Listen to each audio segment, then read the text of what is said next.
The reality or the position or the results of the analysis were actually much worse than anybody had expected. The main opposition SJB's vocal experts on the economy yesterday exposed the key causes for what they described as an unprecedented socio-economic crisis in the country, reinforcing the failure on the part of the government.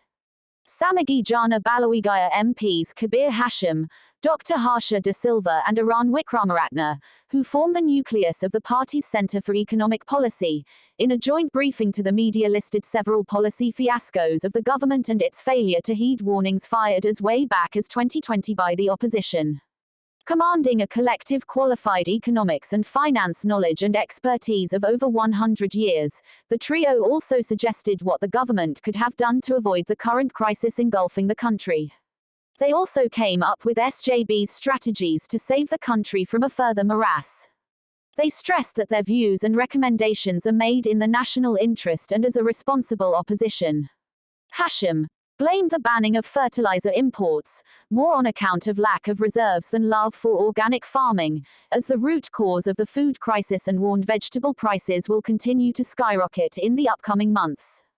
He also faulted excessive money printing by the government, akin to living beyond its means, as the key reason for rising inflation.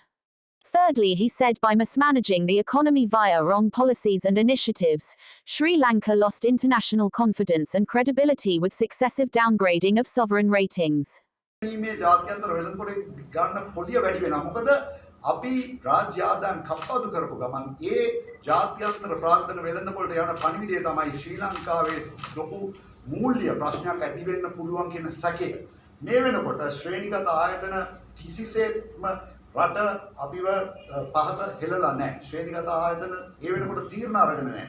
හැබැයි රජය ඒ වෙනකොට ඒ අපේ ස්වෛර්ය බැඳුම් කර වට්ටම් කරනකොට මේක වෙනස් කරන්නට මැදිහත් වෙන්නේ නැහැ, කිසි දෙයක් කරන්නේ නැහැ.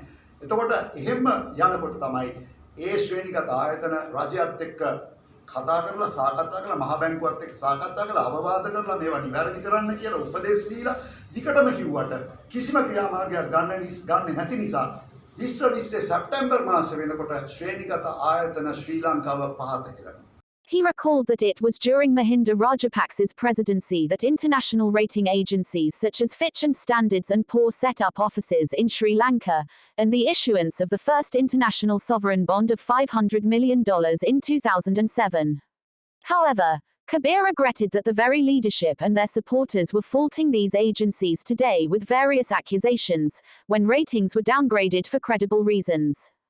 When you have no choice but to go for bilateral and unsolicited funding arrangements and other deals, the government pawns Sri Lanka's sovereignty, he claimed. Hashim also said that since independence the country had withstood multiple crises, including economic shocks, but never was there a dire situation like today, where Sri Lanka is faced with the risk of insolvency, debt default and unprecedented shortage of dollar liquidity or availability. All these have a domino effect on the entire economy and the people plummeting further into the abyss, Hashim opined.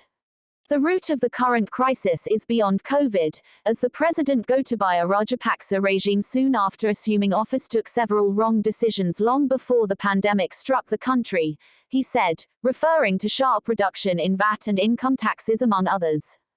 Hashim also argued that what followed was a government spending more than what it was earning, and a country consuming more than what it was producing. He also said repaying debt somehow versus a more credible and sustainable way via boosting non-debt reserves were two different things, and that Sri Lanka did not need a government to do piecemeal efforts. This is cheap politics, he added. We need to understand the gravity of the situation. The central bank's responsibility is financial, institutional, system stability. And beyond the servicing of debt, we have institutions that need to be safeguarded. MP Eran Wickramaratne pointed out that agencies rate, not only Sri Lanka but all other countries, on a well-defined criterion. He likened the government's refusal to admit reasons for the rating downgrades by three independent agencies, S&P, Fitch and Moody's, to a cricketer insisting to bat on even after the third umpire has ruled him out. What stupidity is that? He queried. For more latest news, subscribe to FTTV.